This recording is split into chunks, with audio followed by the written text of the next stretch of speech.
ilusión, porque me toca en este tiempo de plumaje blanco. Hola Andrés, Hola Pablo, ¿cómo andás? ¿cómo te va? Esta semana el gobierno llamó a sesiones extraordinarias del Sí, Congreso. ¿Sabías que en 43 años desde el retorno a la democracia, 32 años se llamaron las sesiones extraordinarias? Y en los 11 años que no hubo sesiones extraordinarias, se extendieron las sesiones ordinarias. De manera que uno pensaría que hay algo que está fundamentalmente errado en el diseño de la ordinariedad de las sesiones. y eso que en el 94, con la reforma constitucional, se amplió el año legislativo. Se empieza 2 meses antes ahora. Así que ya sabíamos que la constitución de la época de las carretas contemplaba el tiempo que los legisladores necesitan para pasar en casa y para viajar a la capital. Hoy, sin embargo, habiendo ampliado 10 meses, sigue siendo insuficiente. Bien, entonces, el episodio pasado trajimos un especialista del peronismo para hablar de la provincia de Buenos Aires. ¿Qué te parece si este episodio traemos a alguien del oficialismo? Que maneje la agenda parlamentaria. Así nos cuenta qué es lo que puede pasar. Me parece bien. Bueno, Alejandro Bongiovanni es villense de Villa Constitución, es abogado, magíster en Derecho y Economía, magíster en Ciencia Política, ha sido director de la Fundación Libertad y es diputado nacional por Santa Fe desde 2023. Vamos a dialogar con él.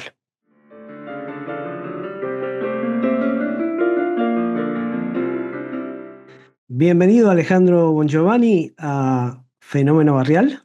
Gracias por venir. Gracias a ustedes por la invitación. Un gusto estar con ustedes. Quería arrancar preguntándote un poco, amén de tu CV, ¿quién es Alejandro Bongiovanni? Decinos un par de cosas para la gente que por ahí no te conoce porque vos en realidad sos más outsider que el propio Milei. Estás en el Congreso desde hace menos tiempo. Sí, hace 2 años. Correcto. Sí. ¿Quién es Alejandro Moyovani? Una pregunta que la estoy tratando de dirimir con mi terapeuta, pero digamos que entre mis identidades, la más fuerte fue, bueno, al menos la más fuerte en términos políticos, siempre fue ser liberal. Soy liberal desde muy chico. Al principio era más por una cuestión intuitiva. Mi viejo es un tipo poco leído, tiene otros valores, pero mi papá y mi mamá no fueron a la facultad, pero siempre fue un liberal intuitivo.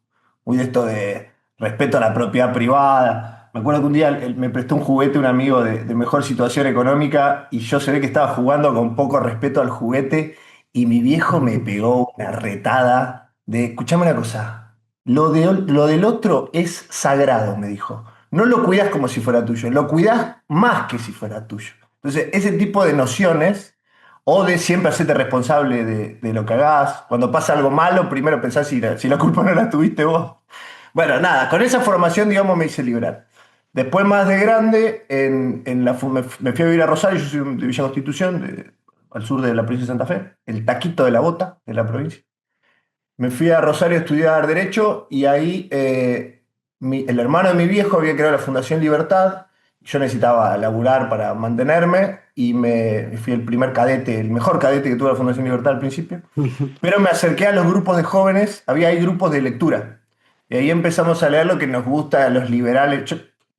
Liberales hay de todas mentas, ¿no? Y de todas las literaturas. Pero ahí empezamos a leer los austríacos, Mises, Hayek, toda esta caterva de autores que ahora se han puesto de moda. A mí siempre me gustaron más los escoceses, Hume, Smith, Ferguson, pero empecé a leer y le empecé a dar como una teoría a esa cuestión. Entonces, nada, siempre fui liberal, me gusta mucho que el liberalismo ahora esté en boga, me sigue pareciendo medio bizarro, yo espero un día despertarme y decir, bueno, esto fue una cosa, un error en la Matrix, porque es muy loco que llamémoslo secta, sin desprecio, pero éramos muy poquitos que nos conectábamos con estos libros, estos autores, y ahora se haya convertido en algo más mainstream, ¿no?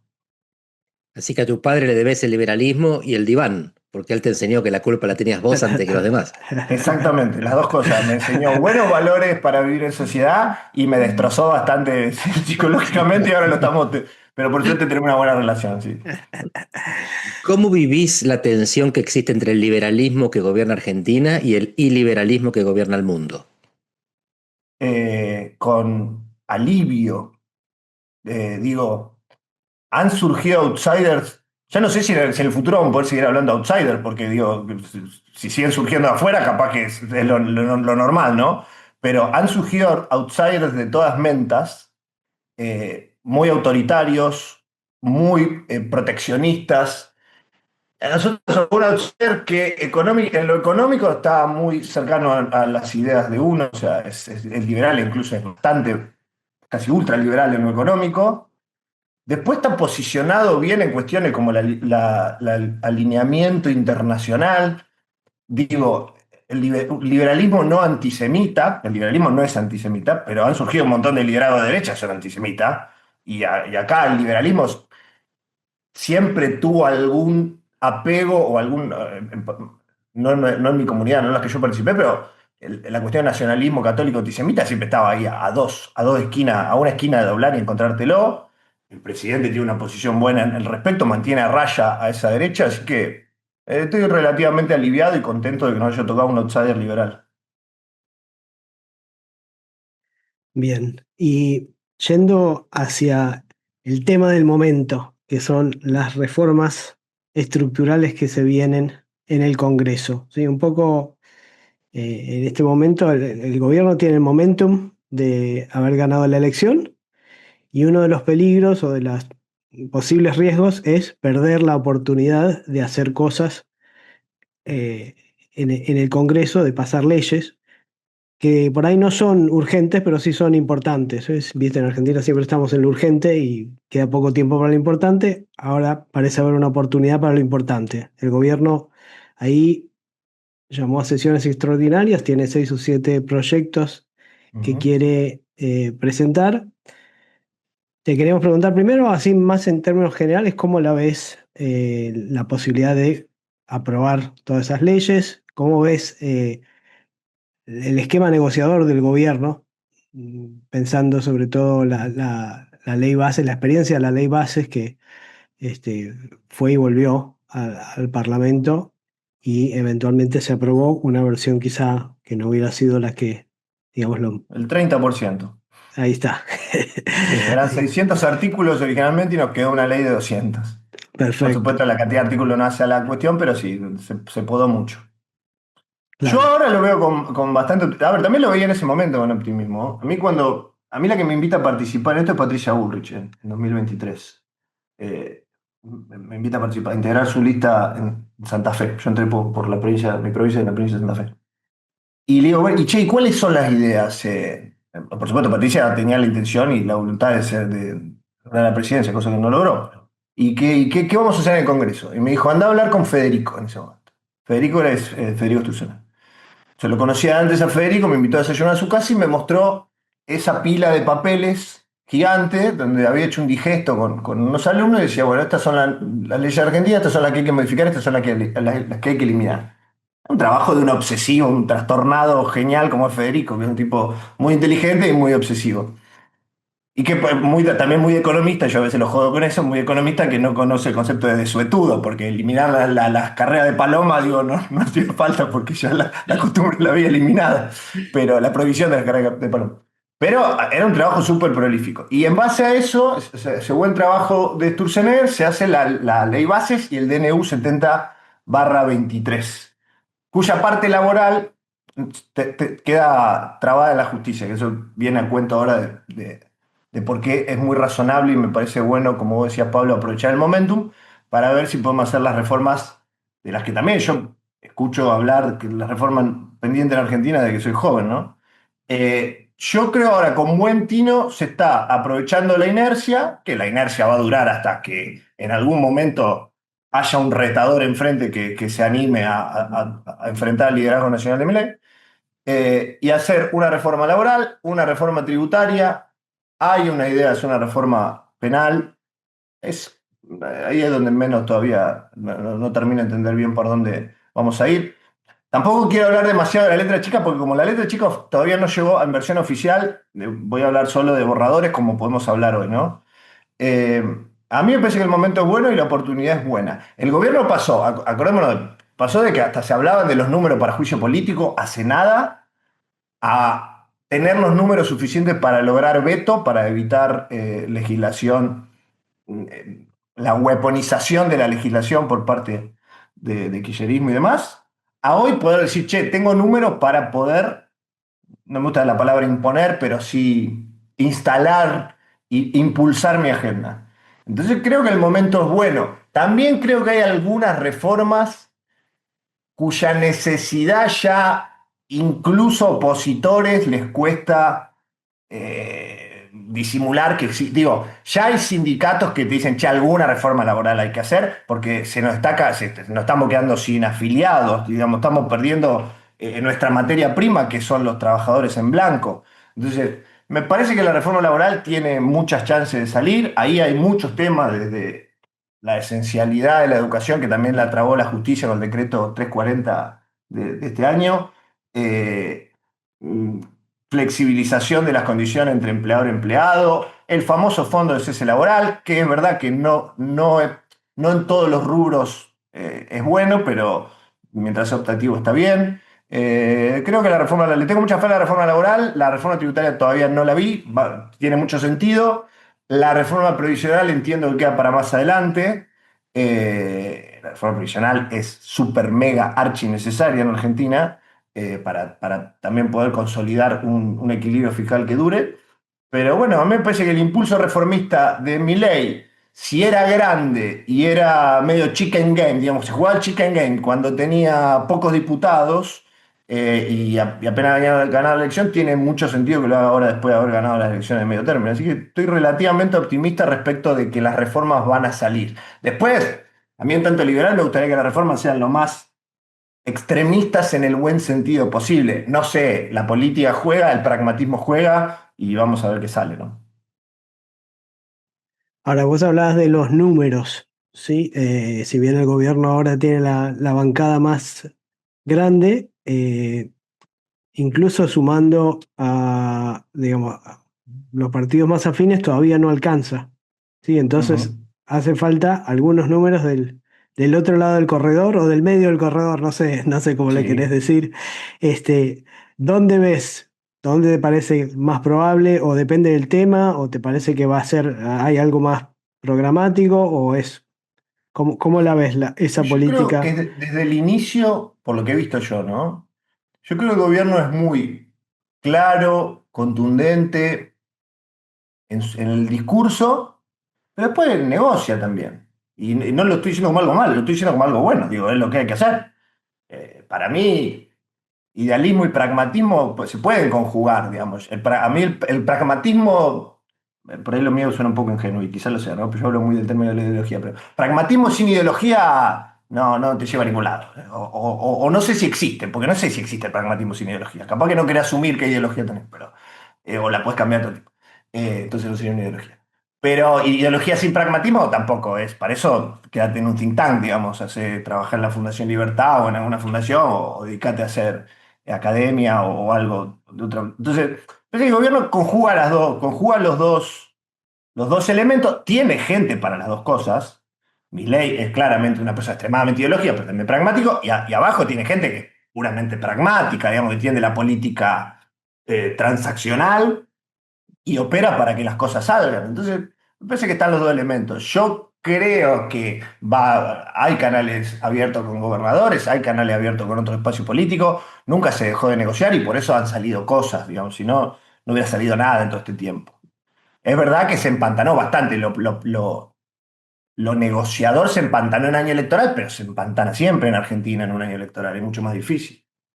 Alejandro, vos sos diputado y no senador, y por eso no vas a participar en las decisiones judiciales, en las designaciones de jueces, Sí, donde puede haber grande muestra de pragmatismo, pero sí. también de concesiones ideológicas, por ejemplo, la designación de jueces en comisión. Ese va a Ujú. ser un tema que no vas a tener que enfrentar, pero me pareció que dejaste traslucir que en la reforma penal sí podría haber algún problema con los principios liberales. ¿Qué te ves venir? No, no, es que en realidad lo de la reforma penal, lo que me hace un poco de ruido, fíjate, lo que me hace un poco de ruido, pero de nuevo, todavía no le entré al texto, creo que hablaban de un gran catálogo de imprescriptibilidades, cosa que a mí no me simpatiza así prima facie demasiado. Creo que tiene que haber límites o sea, que la prescriptibilidad es un buen instituto, digo, tiene que existir el tiempo en el que el Estado te puede perseguir. Y el Estado se tiene que hacer cargo de su propia impericia. Si no pudo investigar durante cierta cantidad de tiempo, no pudo avanzar con el impulso penal, bueno, caduca, listo. Pero lo tengo que ver en general, no, todavía no lo he podido estudiar. Solamente vi ese contorno y me resultó un poco raro. Entiendo a ver, por ejemplo, las causas de abuso y esas cuestiones, se suspende la prescriptibilidad, porque se le dan años a la persona para que lo denuncie y demás. Ahora, extenderlo a un montón de delitos me parece raro, lo quiero estudiar bien. Correcto. Y respecto a la responsabilización infantil, ¿cuándo empiezan los derechos individuales liberales? ¿A qué edad? No entendí perdón, ¿la qué? La cuestión de reducir la edad de imputabilidad. ¿A partir de La cuándo? edad de imputabilidad, bueno, es costumbre, ¿no? Es una cuestión, no hay una vara objetiva para medir eso, es intersubjetivo, llamémoslo así. En otros países la edad de imputabilidad está un poco más baja y tampoco son países que uno vea de tradición conservadora o algo por el estilo. No, no me parece un gran problema la baja de la edad de imputabilidad, no. No me hace ruido en tanto liberal. No. También creo que estamos teniendo una tendencia, y me hago cargo también porque algún proyecto en ese sentido puse, a veces solemos hacer proyectos penales más declarativos. Me refiero a todo lo que tiene que ver con el aumento de la pena, ¿no? Eh, Ahí me pongo un poquito más Gary Beckeriano, digo, sanción por probabilidad de que se cumpla la sanción. Vos podés poner la sanción en el techo, pero si la probabilidad es una multa de $3.000, pero la posibilidad es una en 1.000, es una multa de $3, o sea, no funciona. Hay veces que es verdad que los diputados nos ponemos un poco, lo digo en términos personales, digo, tengo algún proyecto en ese sentido, un poco demagogos con la pena, con la tasa de la pena, más para hacer este concepto que está muy en boga hoy que se llama batalla cultural, ¿no? Y eso es, a veces uno debería revisar esas posiciones. No digo que no sirva, creo que está bien, pero al final del día la eficacia en términos criminalísticos no es mucha o es nula. Genial. Trajiste el tema de la batalla cultural. ¿Qué Okay. nos querés decir sobre eso? Bueno, es un concepto que yo no uso mucho, lo acabo de usar, lo cual es raro, pero a ver, es un significante, me voy a poner medio lacloniano, es un significante vacío. ¿Será que está Sirve. siendo grabado esto? Sí, sí, sí, no, pero a ver, sirve, no estoy diciendo que no sirva. Te lo pongo en otro ejemplo, lo No, decía. por la cita a la Clau, digo. Ah, no, es un tipo inteligentísimo. Bueno, después que haya servido a gobierno nefasto, no es mi culpa. Estuve con Chantal Mouffe en Rosario. Alguna vez fui a escuchar una charla de ella y me animé a ir a charlar unos minutos con ella. Algunos dicen que es la verdadera inteligente de la pareja, no sé, esos son maledicencias. Un Pero argentino nunca puede esto, aceptar eso. ¿cómo? Un argentino nunca puede aceptar esa afirmación. Nunca puedo aceptar esa afirmación. No puede ser. Pero, digo, significante vacío, no lo digo como algo malo, lo digo como algo potente, digo, es capaz de encadenar, como era, demandas heterogéneas y convertirlas en una cadena equivalencial, ¿no? Una cosa así. Pero te pongo otro ejemplo, digo, en 2015 era el cambio. El cambio era un significante vacío potentísimo. Para un montón de gente significó un montón de... Vos le preguntabas a mi mamá y para mi mamá el cambio era que se vaya Cristina, pues no la podía escuchar hablar. Le preguntaba a otro y te decía, a muchos te decían que baje la inflación, no aguantamos más la inflación. Otro te decía la inseguridad.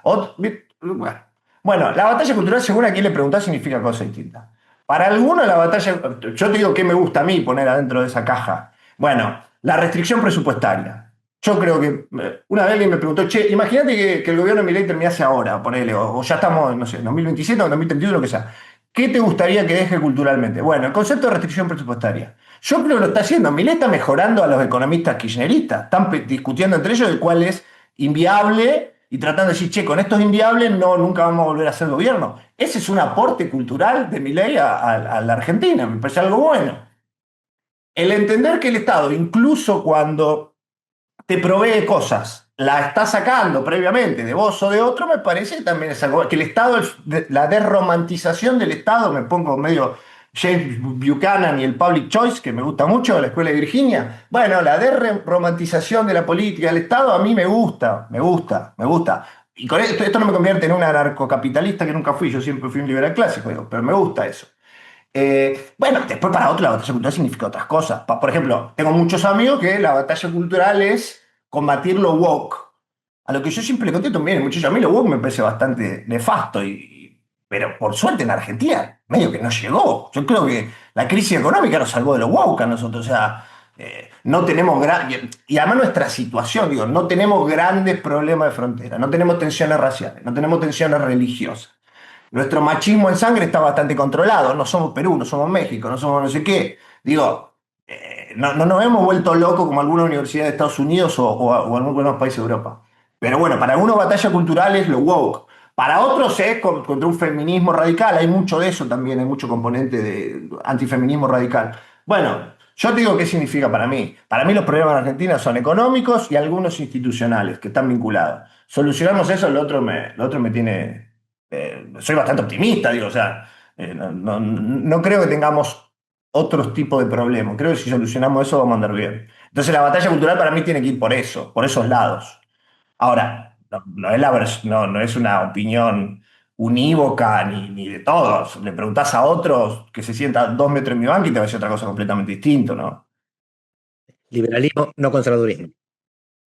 Ahora, quedándonos en esa acepción de la batalla cultural que, por lo menos yo la tiendo a pensar desde mi ley como básicamente la promoción de las ideas de la libertad individual sobre el estatismo colectivista, digamos, para resumirlo de Pará, alguna ¿te puedo decir manera. una cosa antes para no olvidarme? Sí. La única vez que fui a Olivos, desde que soy diputado, Milei dijo una cosa que a mí, ¿cómo? Sí, sí, yo entiendo esto, a muchos le parece una locura, a veces me llena el corazón. Tipo dijo, yo no quiero tener un plan de desarrollo si un plan de desarrollo para mi país implica decidir quiénes ganan y quiénes pierden. Después vamos a tener que ver si eso se puede bajar o cómo se puede bajar, si realmente es así. Pero eso para mí, ese tipo de ideas a mí le habla a mi corazón liberal. Yo no decido ganadores y perdedores. Lo hace el mercado. Bueno, después podemos discutir cuán factible se puede realizar en esta Argentina, pero bueno, perdón, te interrumpí, Pablo. Sí, a donde yo iba es que hay como, yo noto cierta diferencia quizás en el approach a la manifestación o la promoción de las ideas liberales, si querés, en que en otras previas iteraciones quizás del liberalismo en Argentina era mucho más tímida la defensa de esas ideas e incluso yo te diría utilitaria, si querés. Es como cuántos economistas, la mayoría de los economistas te podemos decir, bueno, el libre comercio está bueno porque te lleva a mayor productividad, mayor competencia, etcétera, etcétera. Pero es como que te estoy promoviendo la idea en base a cierta utilidad, ciertas ganancias que vienen de ahí y no la Claro. idea en sí misma. Mientras que la defensa que hace Milei en general es, en primer lugar, ética o moral. Moral. Es decir, esto está, el libre comercio está bien porque está bien que los individuos, empresas tengan libertad para intercambiar, para comerciar, para hacer lo que necesiten. Y segundo, después, en segundo lugar, puede venir que además nos trae otros beneficios. Entonces, ¿te parece, vos lo ves Es que así? ahí hay una discusión entre dos escuelas que nosotros tuvimos mucho, es la escuela de Chicago contra la escuela austríaca o la ilustración escocesa. Si fuera por eficiencia o eficacia, bueno, está bien, qué sé yo. China parece bastante eficiente, digo, en su modelo. A mí me parece completamente inmoral. Entonces, yo me considero un utilitarista de reglas, que no es como el utilitarismo de acto de Bentham o de Mill, ¿no? Es otra medida, digamos, más parecido a lo que piensa Hayek y demás, y hay un componente moral también, hay un componente moral. Yo creo que uno tiene derecho a comerciar con... A ver, creo que tengo derecho a comprar en una plataforma de cualquier país del mundo algo que llegue a mi casa. No sé si es lo mejor para el interés nacional. Creo que tengo derecho a eso. Creo que hay una cuestión moral de fondo. Sí, mi ley está atravesado por esa visión. Y a mí me gusta más.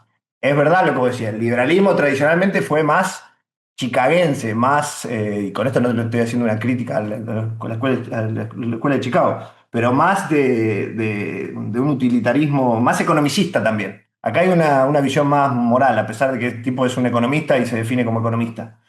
Claro. Sí, entre el Y, principio o la finalidad. Ustedes son Exacto, liberales de principio. exacto. claro, y yo por dos razones te lo planteaba. Una por el contraejemplo de China, que me parece es muy relevante y va a ser muy relevante en los próximos, depende cómo le vaya, por supuesto, pero va a ser muy relevante como modelo para muchos países en el futuro. Y la segunda porque qué pasa si por la razón que sea, los resultados, digamos, del plan económico no continúan avanzando o no avanzan a la velocidad de las expectativas, no lo sé, pero ¿te parece que hay un cambio cultural o hay un éxito de esa batalla cultural que es genuino o te parece que hay que gran parte de la población que en la medida que los resultados no acompañen, quizás cambie de idea?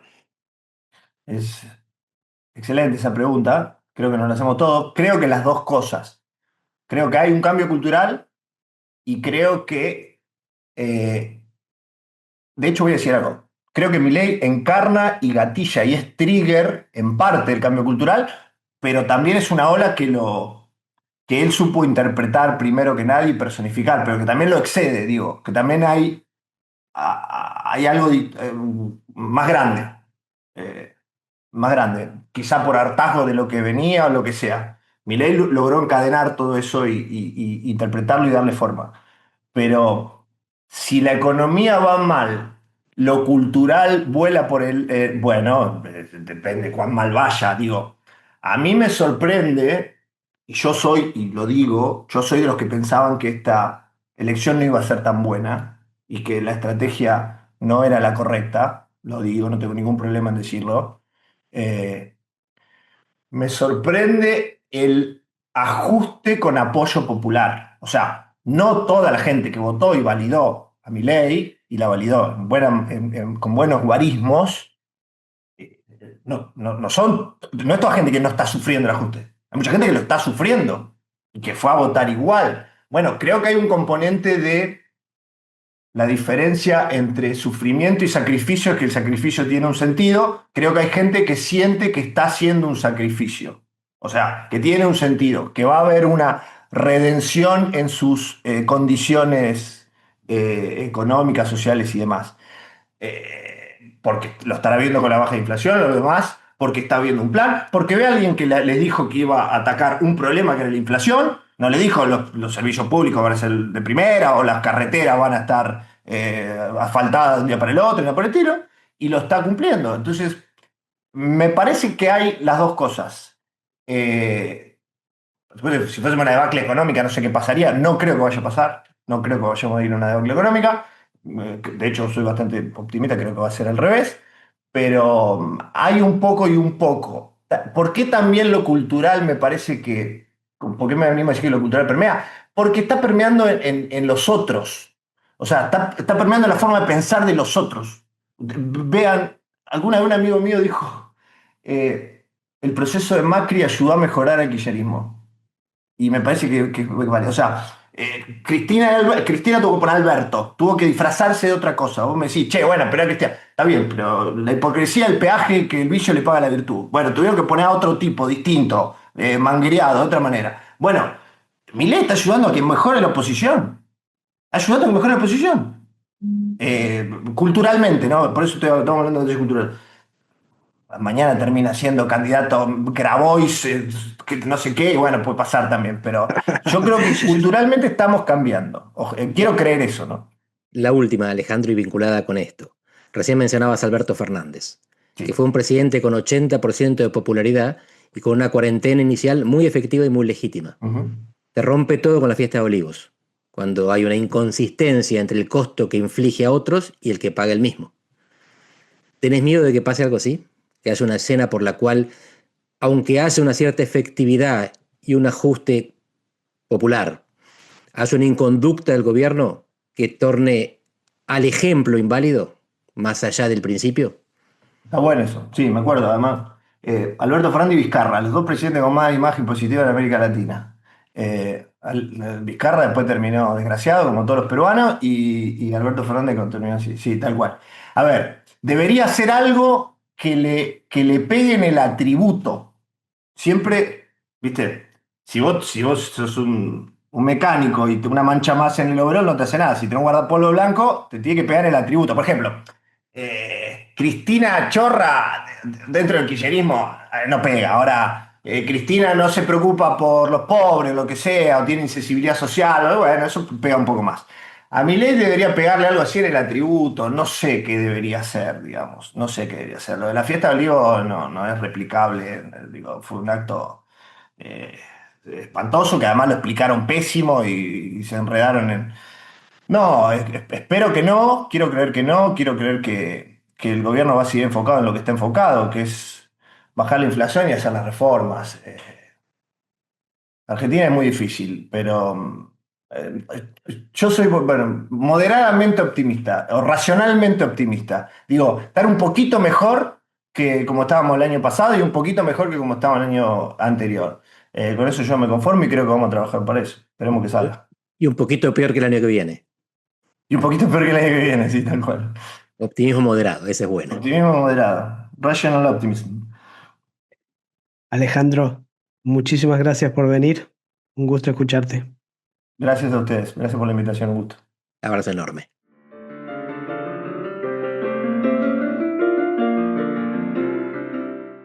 Gran charla.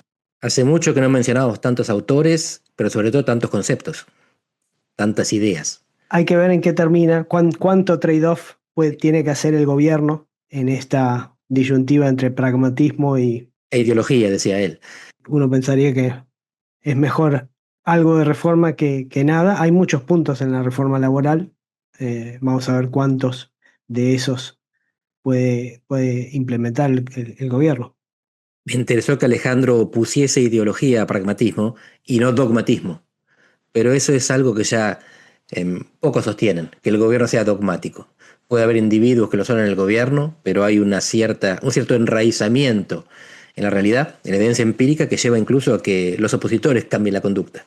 Hay aquí un pragmatismo de ida y vuelta, a partir de ideologías que parecían bien ancladas, pero lo que no observamos en Argentina, a diferencia de otros países del continente y del mundo, es dogmatismo, es un fanatismo religioso, más allá de las religiones establecidas, en el sentido de considerar que el otro es excluible, porque está equivocado por estructura. La semana que viene... ¿Hacemos el cierre del año? Hacemos el cierre del año. El último episodio para todos nuestros oyentes y nos vamos a pasar el verano o en tu caso a pasar el invierno. El año que vivimos en peligro. Fuimos del juicio político a la reelección en una cuestión de días. Preparamos el balance. Ahí está. Te mando un abrazo. Otro abrazo para vos.